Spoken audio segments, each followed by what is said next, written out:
Jadi, apapun sudut pandang kita tatkala nih ada pembanding, eee, kita lebih yang pertama itu lebih berhati-hati kan gitu, dalam bersikap ya, dalam bersikap di dalam diri itu kita lebih hati-hati. Terus nggak gampang gitu ya, ya nggak gampang down, nggak gampang nangisan, nggak gampang baperan, itu nggak akan mudah gitu tatkala kita sudah mawas diri, itu kan nggak akan mudah. Terus nggak ngikuti alur gitu, nggak termakan alur. Maksudnya nggak termakan alur itu, alur hiporia itu kita nggak termakan, nggak mudah termakan alur hiporia gitu.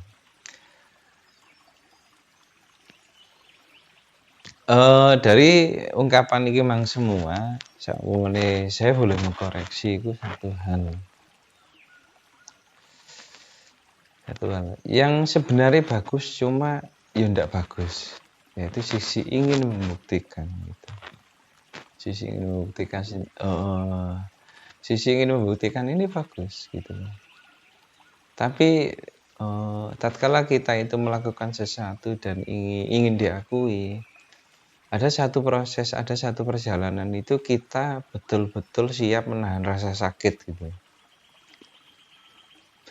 Kita siap menahan rasa sakit dan itu luar biasa panjang perjalanannya, juga luar biasa sing di ati itu luar biasa gitu.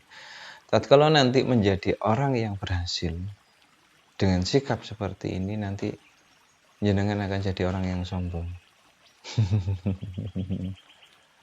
Gitu Mas Indra.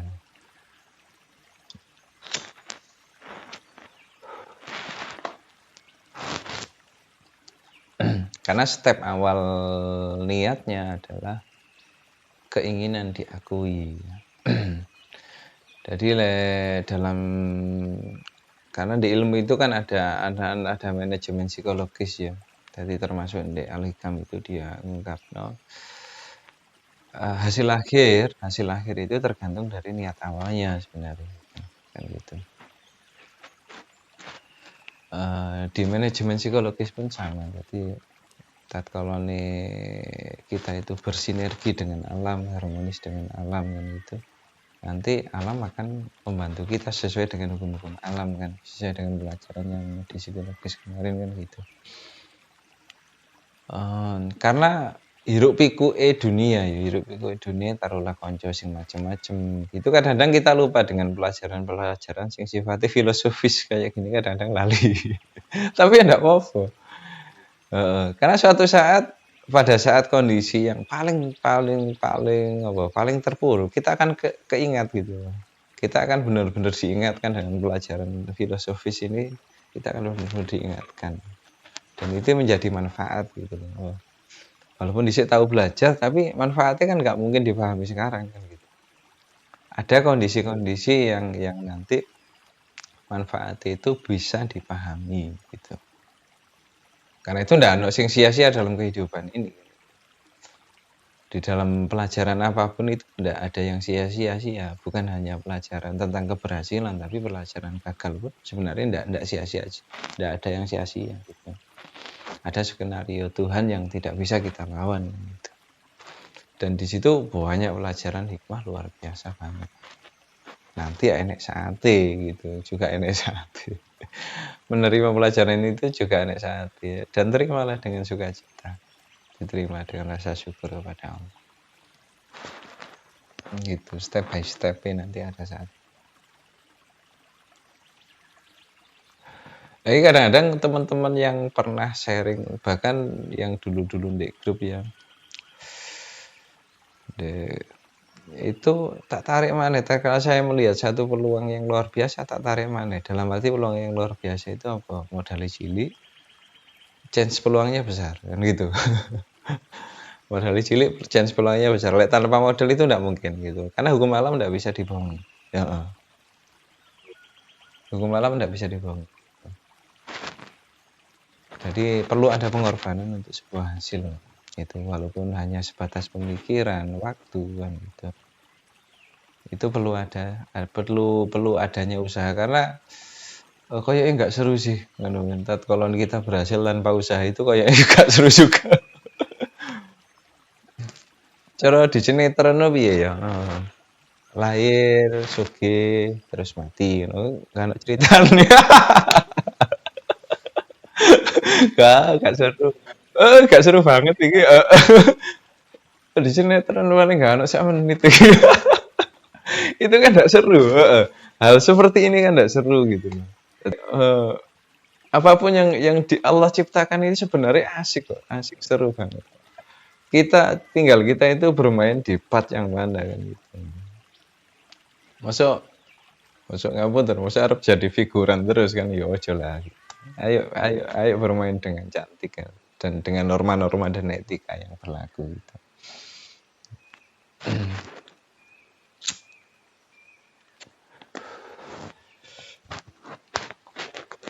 Asik ya. Nanti sampai sampai insya Allah nanti sampai saya memahami satu sudut pandang dari tatkalane orang melihat pelan-pelan, nanti tatkalane orang melihat itu suatu kegagalan mungkin, atau orang melihat satu ini kok gini, ini masalah mungkin, sampai dengan terbiasa dengan prasangka baik itu apa ya, Allah itu memberikan satu sudut pandang yang berbeda. Jadi kadang-kadang wong delok ini masalah, kita melihatnya bukan gitu. Kita melihatnya iki kadang ya peluang, kadang melihatnya ya lucu ngono iku. Dadi melihatnya malah malah malah bukan ya, heeh, heeh. Dadi melihatnya bukan yang dilihat orang-orang kan gitu. Polane intine pada mhm, mhm,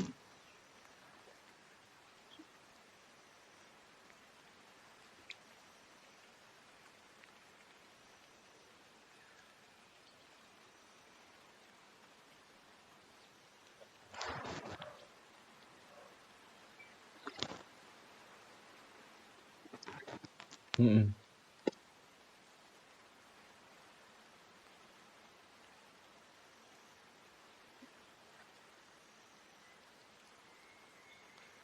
mhm, mhm. Oh, paham paham paham paham paham. Karena sudut pandang sudut pandangnya masih lek gak bekerja kita kan dapat dapat uang kan gitu toh. Mhm. Aku paham sebenarnya sing sampean karep iki paham. Cuma memang ada tahapan ini yang perlu sampean lalui gitu loh. Kenapa sampean mengambil keputusan ini dan sampean harus harus siap dengan resiko dalam pengambilan keputusan. Karena sing pertama taklah gini loh, ada wong lanang kan gitu. Wong lanang setiap mengambil keputusan kita siap dengan risiko apapun yang kita ambil dari keputusan itu. Gak boleh nangisan gitu. Gak boleh, gak. Aku lagi ngarani nang bojoku ngono. Dadi winginane bapakku iki kan ngono. Dadi jual mobil, jual mobil dilalah saya suruh kasih kan, saya suruh kayak nelayan. Ojo iki waduh dinyang larang, waktu dinyang larangin dilalah gak tadi. Akhirnya malah malah gak bayaran. Jadi kalau ini sharing ya ngono. Jadi setiap apapun yang kita ambil keputusan gitu, kita harus siap dengan resikonya. Nggak oleh menyesali gitu. Paham maksudku ya? Tatkala kita mengambil keputusan, nggak boleh menyesal, nggak boleh menyesal. Karena nggak menyesal kita itu kufur dengan takdirnya Allah. Gitu. Karena setiap keputusan itu kan ada konsistensi takdir kan gitu. Kita tidak bersyukur dengan takdirnya Allah yang Allah tentukan saat ini kan gitu. Nah, tatkala ini kita nggak bersyukur dengan takdirnya Allah, sing ketemu iku nganu Mas Indra, sing ketemu itu nanti, bukan peluang ya. Jadi bukan peluang, bukan pelajaran baru, bukan peluang, bukan ilmu-ilmu, tapi yang ketemu nanti itu pasti masalah dan keluhan gitu, biasanya gitu.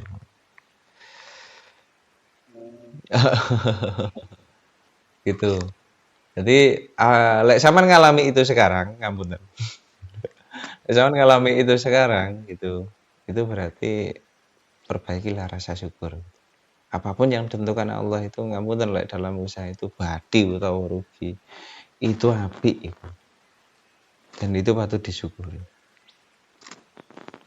Sampai nanti Allah memberikan satu ilmu lagi gitu ya. Satu ilmu lagi gitu. Kita tidak melihat itu satu masalah. Jadi tapi melihat itu satu grow up untuk kita. Jadi apa ya? Carane lading itu bener-bener diasah gitu. Sampai bener-bener tajam gitu.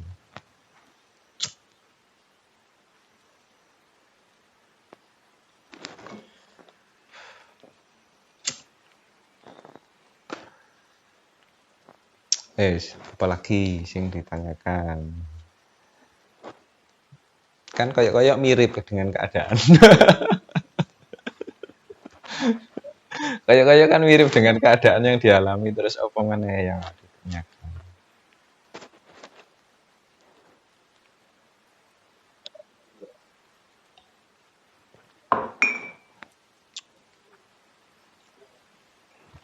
Mm-mm. Mm-mm. Mm-mm.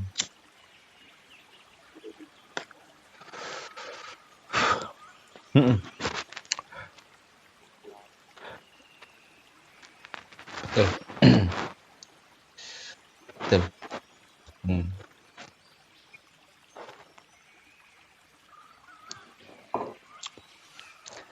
Eh, tak kasih satu kunci mau ndak? Uh, Gini, rezeki itu wis ditaker sama Allah. Jadi sama mending ngapunten, sama takerane sak gelas, dia diisi sebanyak apapun dia jadi sak gelas. Sama di tangan, sama sak lepek ditaker seperti apapun dia jadi sak lepek. Itu rezeki wis ditaker. Tapi piye carane rezeki itu bisa besar? Sebenarnya ada satu kunci biar rezeki itu dibesarkan sama Allah. Kuncinya gampang, silaturahim sebenarnya.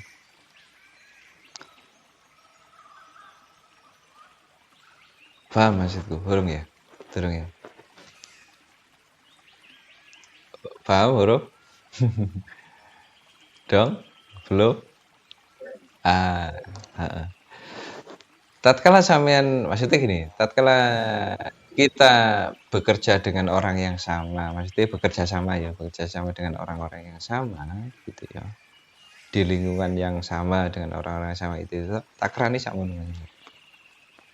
Lek sampean ingin memperbesar takaran lagi, cari koneksi lain. Jadi bertemulah dengan banyak orang yang lain. Itu jangan dibatasi, itu maksudnya. Bu, melalui apa? Allah ngerkei dilalah melalui apa kita tidak tahu kan. Melalui jualan minyak wangi kah? Kayak aku melalui jualan apa jenenge? Apa iki? Apa? Sing obat Covid ini kah gitu ya. Itu kita tidak tahu gitu ya, tidak tahu. Jadi kadang-kadang nggak ngerti ketemu nih apa itu kan nggak ngerti gitu. Karena dari silaturahim itulah nanti ketemu orang-orang baru, pulang-pulang baru gitu. Itu maksudnya tidak membatasi dan itu nanti jadi second plan dan bukan hanya second plan, man. Tapi yo yang luar biasa tatkala nih bertemu dengan banyak orang baru silaturahim itulah nanti luar biasa banget, berkah itu luar biasa. Dong, durung kurang di. Ini maksudnya. Selama ini ngapunten, selama ini sampean punya impian, punya cita-cita di satu perusahaan gitu ya, perusahaan. Sampean menggantungkan cita-cita impian sampean di perusahaan itu kan gitu ya. Contoh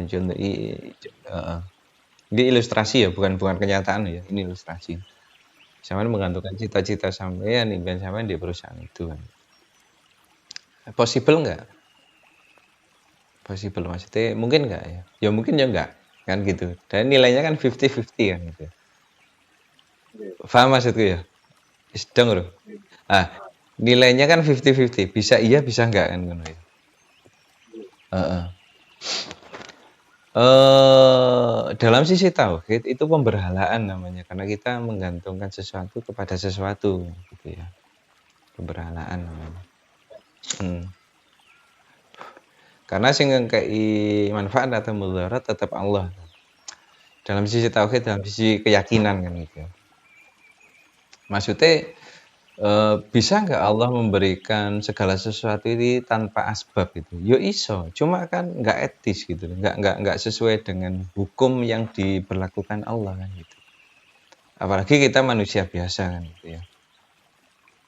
Kita bukan immortal kan gitu, bukan bukan orang-orang yang istimewa, yang immortal gitu. Itu panjang lagi nanti. Iya, jadi nanti panjang lagi lah cerita immortal. Jadi kita harus iya, jadi kita harus melalui melalui itu sebab-sebab itu. Sebab-sebab rezeki itu melalui bil, melalui perusahaan, melalui apapun gitu. Kita harus melalui step-step itu pun harus melalui suka dukanya pun harus melalui gitu.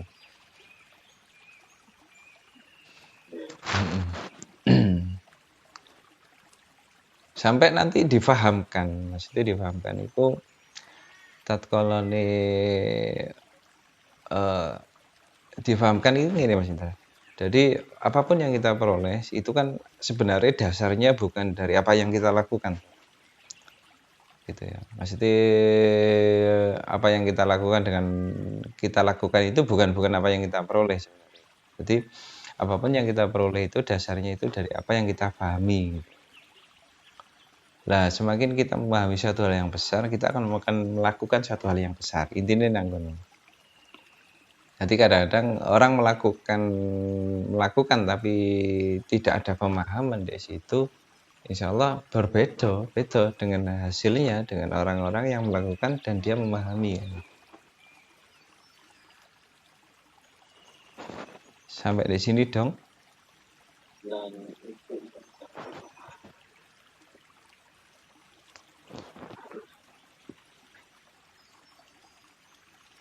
Untuk mencapai pemahaman harus merasakan banyak penderitaan. Cara filosofisnya seperti itu sebenarnya.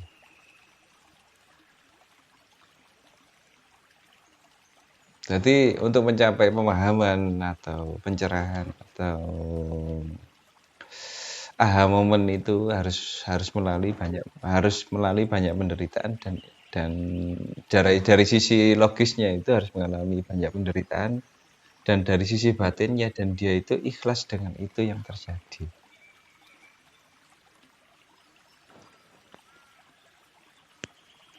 Ya inilah yang nanti dikatakan seimbang gitu loh.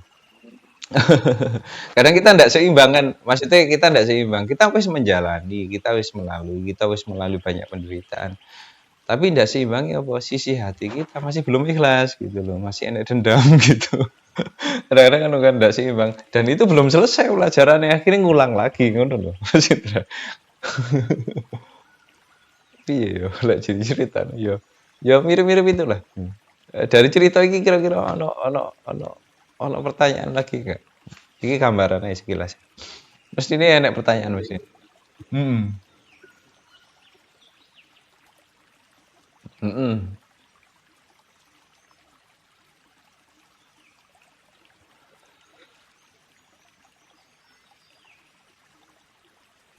Mm-mm.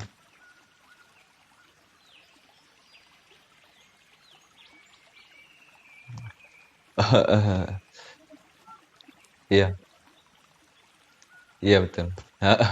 Ya fitnah hati. Em, eh, eh, sebenarnya lah di Al-Quran kan ada janji Allah di ilal mukhlisin ya. Di situ kan ada kata-kata yang perlu kita garis bawahi ilal mukhlisin. Jadi setan waktu itu berucap ya. Iblis waktu itu kan berucap, saya akan menggoda, arep tak goda tak jerumus nih anak putumu, gitu. Sampai anak putumu sampai entek lah itu sampai ilal mukhlisin, jadi kecuali orang-orang yang ikhlas. Karena itu dari awal kenapa ikhlas itu menjadi pelajaran penting untuk kita itu bukan bukan lek ngarani kadang-kadang kan banyak wong teman-teman, "Oh ikhlas iku angel," kan gitu. Bukan angel sih gitu ya, bukan lek ngarani bukan angel karena bila itu menjadi satu keyword di dalam Al-Qur'an berarti itu suatu kewajiban yang harus kita lakukan kan gitu.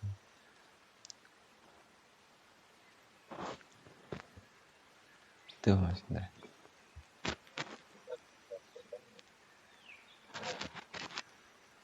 Bukan, bukan.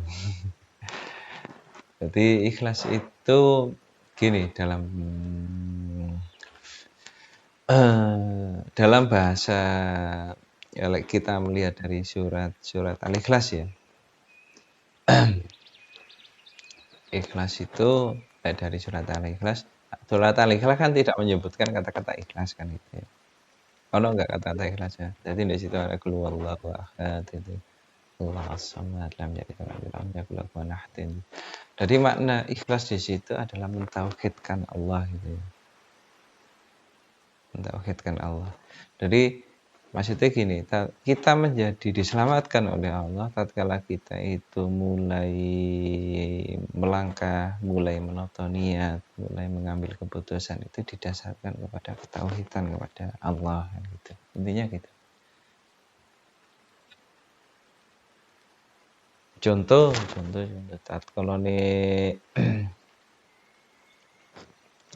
tatkala ini mengambil saya bangun perusahaan kan gitu.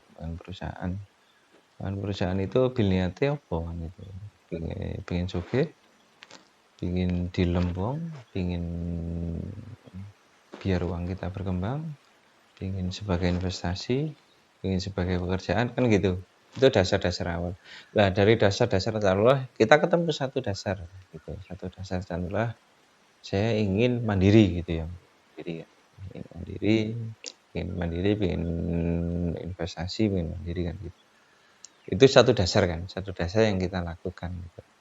Tapi kalau ini ditarik lurus itu dasar pingin mandiri itu karena apa? Kan ada pertanyaan lagi, pingin mandiri itu karena apa? Gitu. Mergo gak gelem diperintah bos mungkin ya, mungkin gitu ya. Padahal nggak mungkin, padahal kan dalam logikanya kan nggak mungkin tuh, karena dalam sistem itu kita ya, lek kita nggak jadi pekerja ya jadi bos kan gitu ya. Jadi kalau gak pingin jadi pekerja, lek gak pingin bayari ya dibayari kan gitu ya. Intinya gitu. Lek kita bayar orang kan berarti kan kita jadi bos gitu. Lek jadi bos eh karakteristik daripada bos apa menuntut kan gitu ya. Jadi menuntut hasil pekerjaan selesai, bukan prosesnya. Prosesnya urusan bukan urusan pekerja kan gitu. Bos itu ngertinya pekerjaan selesai. Itu karakter bos. Karena kita bayari kan gitu. Paham ya? Dari sini paham ya? Dari dua sudut pandang ini paham ya? Hmm. Hmm. Hubungannya apa dengan tauhid? Dengan tauhid itu ini Mas Indra. Kita tidak melihat dari satu sisi saja gitu. Kenapa orang-orang yang dengan pengertian seperti ini dia lebih fleksibel, lebih bisa berteman dengan siapa saja, lebih bisa menjadi apa saja. Paham maksudku ya? Bukan bermuka dua loh. Kalau dia jadi bos, dia menjadi bos yang baik. Kalau dia jadi anak buah, dia menjadi anak buah yang baik. Bisa memposisikan diri. Ngono maksudnya. Itu tauhid. Itu tauhid, bisa memposisikan diri itu tauhid. Karena apa tauhid itu keseimbangan. Jadi ono awan, ono bengi itu kan keseimbangan. Itu bagian dari tauhid, keseimbangan. Ada bos, ada pekerja kan gitu, ada keseimbangan. Bisa dipahami sampai di sini. Saya pertanyaan kunang sampean. Enak nggak jadi bos?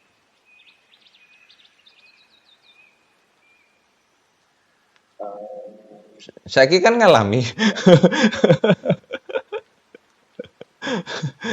Pertanyaanku yang ngono, enak nggak jadi bos kira-kira? Sekarang kan ngalami sampean.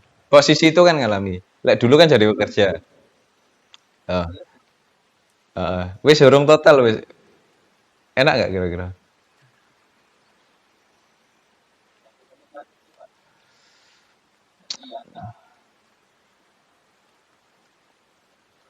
Heeh. Dibanding jadi pekerja enak ndi jadi bos? Enggak lah. Ayo coba ditanting nang atine. Enak ndi? Enak jadi pekerja ya?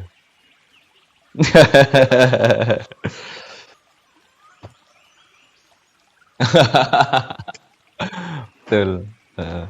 Sekarang kan sampean ngalami, pasti tak arani ngalami jadi bos itu apa sampean mulai mikirkan karyawan, mulai gaji karyawan iki piye nasibnya ngalami. Lek dari sisi antara dulu sampean antara bekerja dengan sekarang jadi bos enak endi? Sebenarnya enak, enak jadi karyawan. Karena karena bos itu begitu banyaknya pikirannya tersita untuk hal seperti itu. Apalagi tidak didukung dengan anggaran yang mumpuni loh ya. Gitu. Sebenarnya enak jadi karyawan. Paham maksudku? Dari sini paham? Sik dipahami dulu. Ya, paham ya? Eh, da- dari sinilah sama nanti iso ngukur bit tauhidnya seperti apa. Jadi kita tidak bisa mengkoreksi sudut pandang orang lain tatkala kita belum menjadi posisi orang yang seperti itu gitu. Tatkala sampean bisa menjadi posisi yang seperti itu, jenengan baru paham. Ternyata juga tidak mudah. Jadi apapun yang selama ini kita rasa mudah ternyata tidak mudah gitu. Sampai di sini dipahami sih.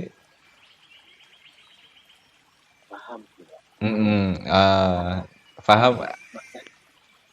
Iya kontra, ada ego gitu. Itu namanya ego gitu. Difahami dulu. Jadi sampai sampai aku titik di sini itu sama pahami dulu. Sama ikhlaskan sama pahami dulu. Iya iya gitu loh maksudku. Ternyata nggak gampang gitu loh maksudku. Itu sama iya kan. Itu latihan memang, nggak iso langsung nggak iso. Sama iya kan, sama lalu. Itu pengakuan. Jadi kadang-kadang itu kita tidak pernah mengakui kehebatan orang lain, tapi ingin diakui. Tapi ya itu manusiawi sih.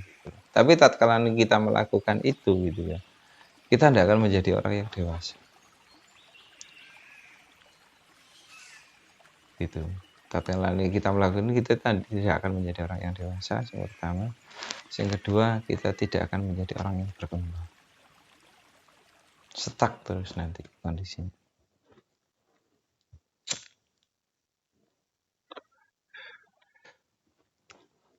Paham? Dong. Ya. Ikhlas ngakui.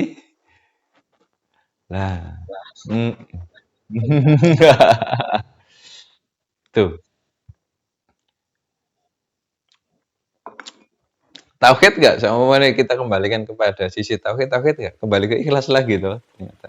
Padahal ini kita bahas pekerjaan, bahas duniawi kan gitu ya. Tapi ketika ini diruntuh dengan banyaknya pertanyaan ternyata tauhid lagi. Kembali ke ikhlas lagi. Kembali lagi kepada ayat illal mukhlisin. Kembali lagi ke apa mukhlisin, definisi mukhlisin itu dijelaskan sama Allah tentang ahad kan itu, tentang keesaan Allah kan.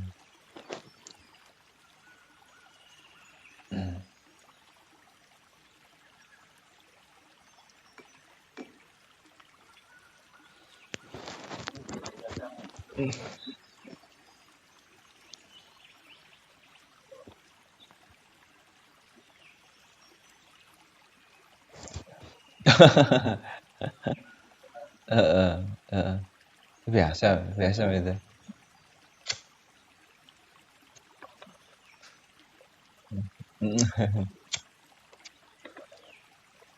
Hmm, terjebak sampean, terjebak. Heeh, itu namanya terjebak, terjebak. Kadang di sisi manusia itu kan ada sisi yang menjebak gitu ya. Kalau ini waktu itu memang dalam fitrahnya di dalam sisi manusia itu ada haknya setan untuk dia menggoda gitu. Haknya setan yang dia menggoda itu menjebak kita ini. ada fitnah hati orang ini ya, fitnah hati. Pertama kita mengikuti sisi itu kita seringkali terjebak. Sebenarnya terjebaknya itu karena keterbalikan ya, keterbalikan tauhid dengan setan itu kan keterbalikan kan. Terjebaknya itu kita dalam posisi yang dilalah tidak beruntung. Jadi ngeten. Jadi kita kembali lagi eh kalau di Quran sering toh, jadi orang-orang yang tidak beruntung gitu kan sering tuh. Di flashback kita lihat di Quran kan sering kan Quran kan sebagai panduan. Terjebak pasti dalam kondisi yang tidak beruntung. Dalam kondisi yang tidak beruntung. Tidak beruntung itu artinya nanti ada satu sisi yang kita korbankan gitu dalam lingkup seperti kayak adewe kan yang kita korbankan ya jelas ya keluarga lah gitu karena kita betul jadi kita tidak apa terjebak dengan ego itu biasanya seperti itu kita mengalami ketidakberuntungan dan dikatakan kenapa sih kok tidak beruntung berarti ada yang dikorbankan kan gitu ya dari sisi logisnya sebenarnya ya keluarga yang dikorbankan itu mas keluarga itu macam-macam loh bukan hanya sisi finansial saja loh ya jadi kadang-kadang sisi perasaan juga itu masuk perasaan dari keluarga itu juga masuk silaturahim kita dengan keluarga itu juga masuk itu kan sisi yang dikorbankan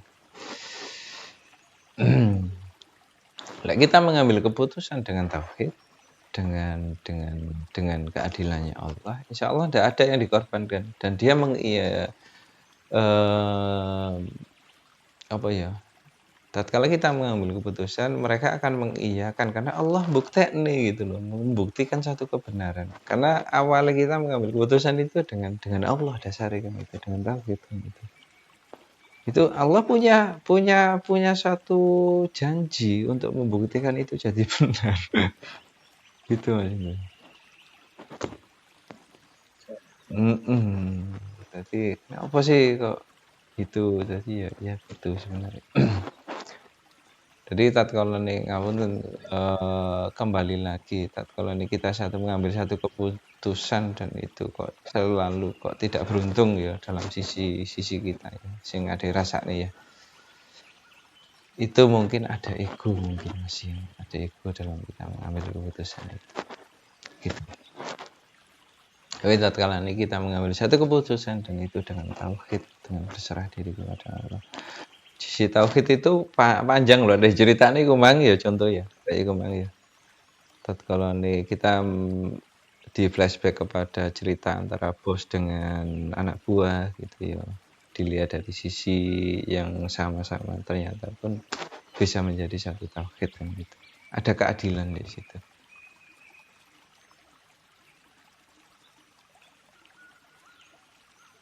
Itu. Gitu.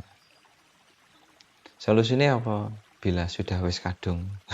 Kan ngono tuh pertanyaan. Ya kan? Istighfar. Itu dah.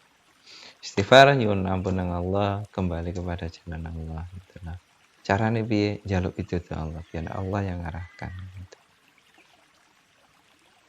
Bahkan perlu untuk latihan untuk melatih itu setiap kita mau melangkah, setiap kita mau berdoa, setiap kita mau mengambil keputusan sholat sih wudu, sholat sih 2 rakaat, istikharah nyuwun petunjuk sama Allah. Supaya kita selalu dibimbing sama Allah gitu. Itu untuk latihan gitu. Sampai apa ya? Sampai benar-benar nanti nyawiji dalam arti nyawiji itu Yusuf nanti paham dewe lah nanti alon-alon paham dewe. Awalnya gitu salat sih ayo wudu salat sih kita ambil keputusan benar-benar kita nyuwun nang Allah nyuwun ya Allah jangan nyuwun ridho atas setiap jalan yang kita tempuh walaupun kita tidak tahu kan gitu ya tatkala ini diawali dengan seperti itu tatkala ini kita salah melangkah itu Allah itu ono dilalai belok nih kan biasanya gitu jadi ada dilalah gitu ada unsur ketuhanan di situ yang berperan gitu. Nah, tatkala kita mengambil satu hal dengan tauhid, Allah punya janji untuk membuktikannya.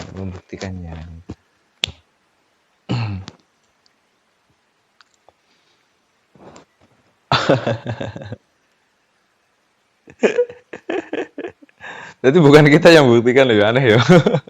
Selama ini kita kan selama ini kita kan berpikir aku buktikan enggak, ternyata enggak. Sama kalau bisa pun ya bisa, kenapa enggak kan gitu. Tapi yo wais begitu begitu mm tuh.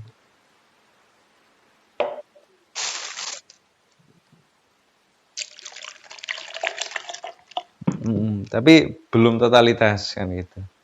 Belum belum totalitas karena masih ada ego. Nah, karena itu Allah masih ngasih teguran kalau masih ada ego. Tapi like, betul-betul totalitas, ya memang betul-betul Allah berperan kan gitu. Totalitas dalam arti kita betul-betul totalitas. Bismillahnya totalitas ya Allah berperan, bukan kita yang berperan tapi Allah sendiri yang berperan kan gitu. Kadang wae nyambut gawe kok apa ana dilalai. Dilalai kok pas keturun kadang ngono kok ada dilalai memang. Itu bukan hal yang disengaja. Tatkala totalitas itu memang tidak ada yang disengaja. Di situ memang murni Allah yang berperan. Ngerti nggak kuncinya apa? Kuncinya apa enggak? Tatkala Allah berperan itu kuncinya apa kira-kira? Ngerti nggak?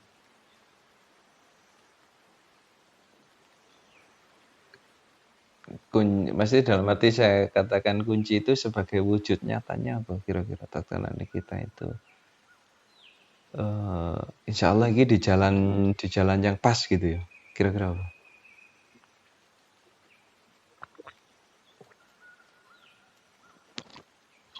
Mm-mm. Ada satu kunci Mas Indra. Ini pun ada di Al-Quran. Kuncinya sebenarnya ada dua keyword itu tadi. Tatkala kita memang benar-benar bersama Allah dalam hidup ya, dalam bisnis, dalam hidup, dalam berkeluarga itu. Allah memberikan dua kunci waktu itu. Itu feel yang bisa kita rasakan, betul-betul bisa dirasakan. Jadi, dua kunci itu sebenarnya la khaufun alaihim walahum tahzanun. Jadi la khaufun alaihim, dia tidak takut, walahum tahzanun, dan dia tidak bersedih.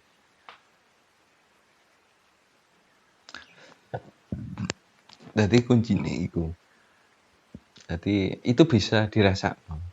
Tatkala ini saya melangkah ini, saya ada ketakutan enggak? Saya ada kekhawatiran enggak? Saya ada kesedihan enggak? Tatkala niku saya ono ayo balik. Iya. Tatkala iku saya ono ayo balik tobat gitu. Balik tobat, kita istighfar yang banyak, kita minta petunjuk kepada Allah. Heeh. Heeh. Apa iki? Kuncine lali aku. Ih, lali. Heeh.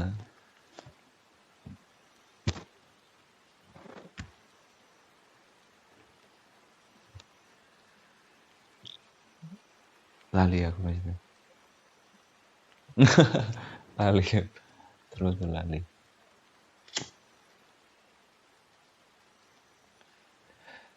Eee, betul. Tadi maksudnya apa, tatkala kita memahami dari banyak sudut pandang yang berbeda gitu ya, eee, kita tidak melihat, eee, dari sudut pandang kesempitan, kesulitan itu, tapi semakin asik, semakin luas kan gitu.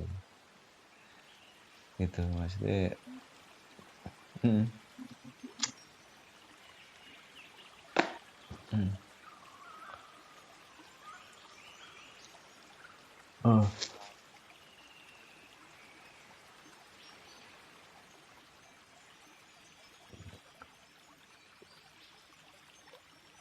Oh, lek sombong pasti ditegur sama pasti.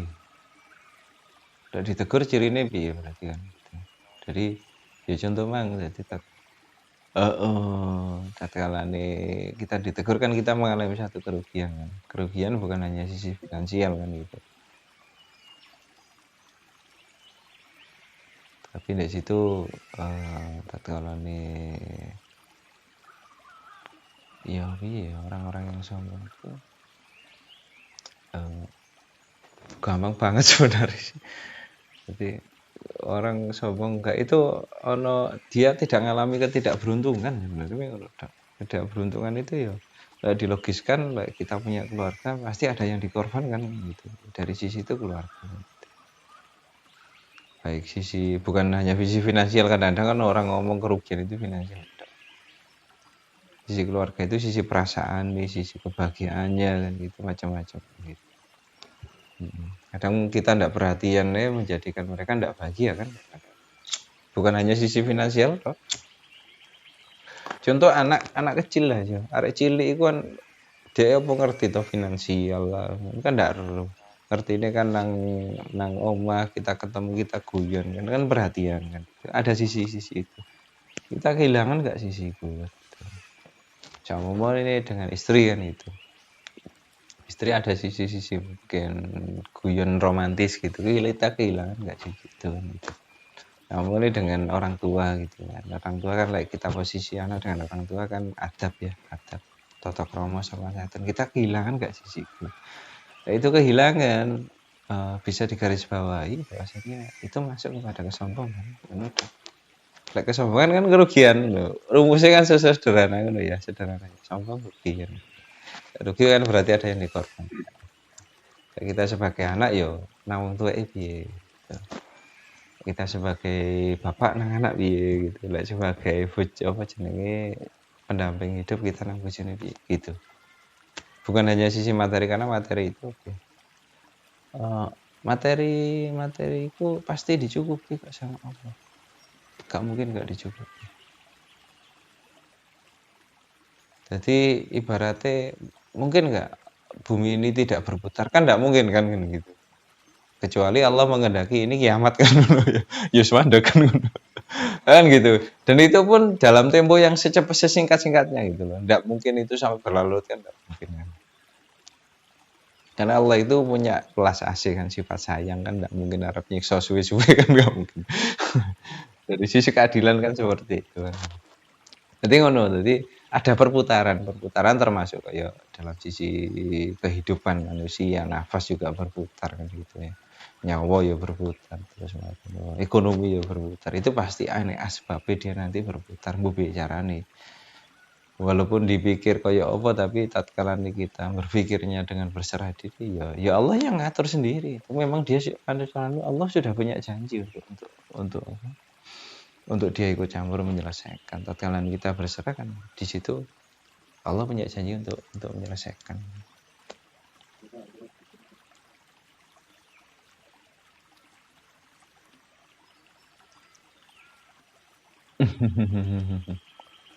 Ya, pada belajar sama-sama belajar. Kalau di breakdown kan sangat banyak tuh. Berarti kadang ilmu itu kan tidak hanya itu dok. Tatkala dihadapkan dengan teknik marketing piye, tatkala kita dihadapkan menjadi seorang pimpinan atau bos ya.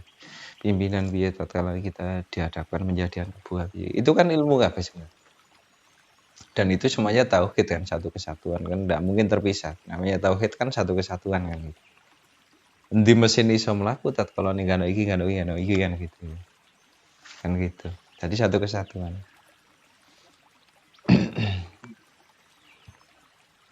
Dan tauhid mengajari kita untuk melihat keseluruhannya itu kan gitu. Bahkan bisa menjadi keseluruhannya itu kan itu.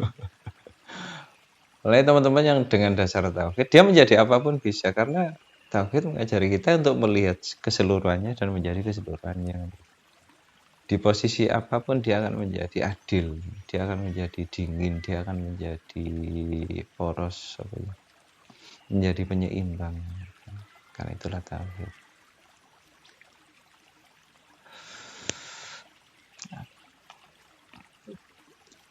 Asik kae. Mulai saiki dodolan rokok, iya.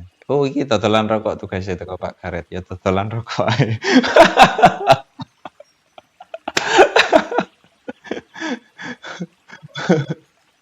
Aduh, ono aja.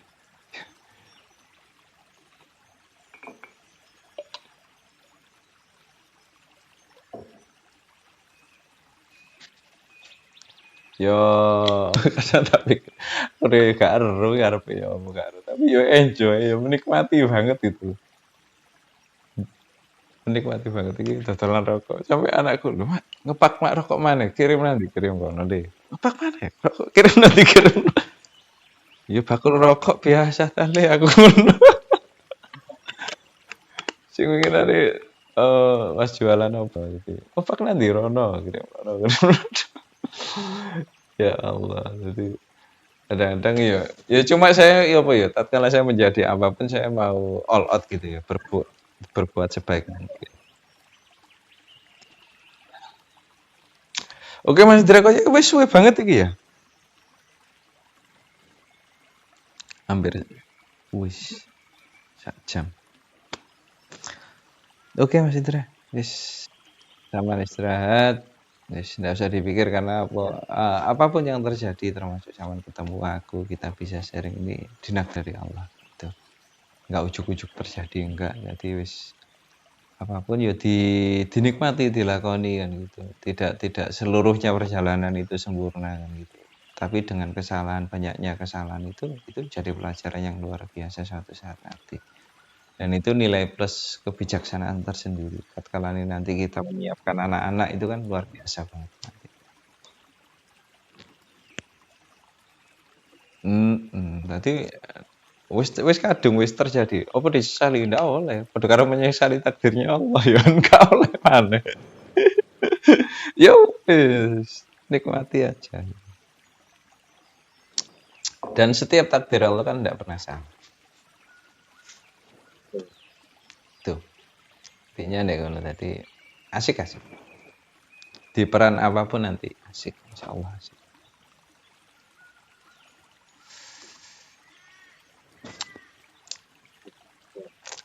Oke, sama istirahat.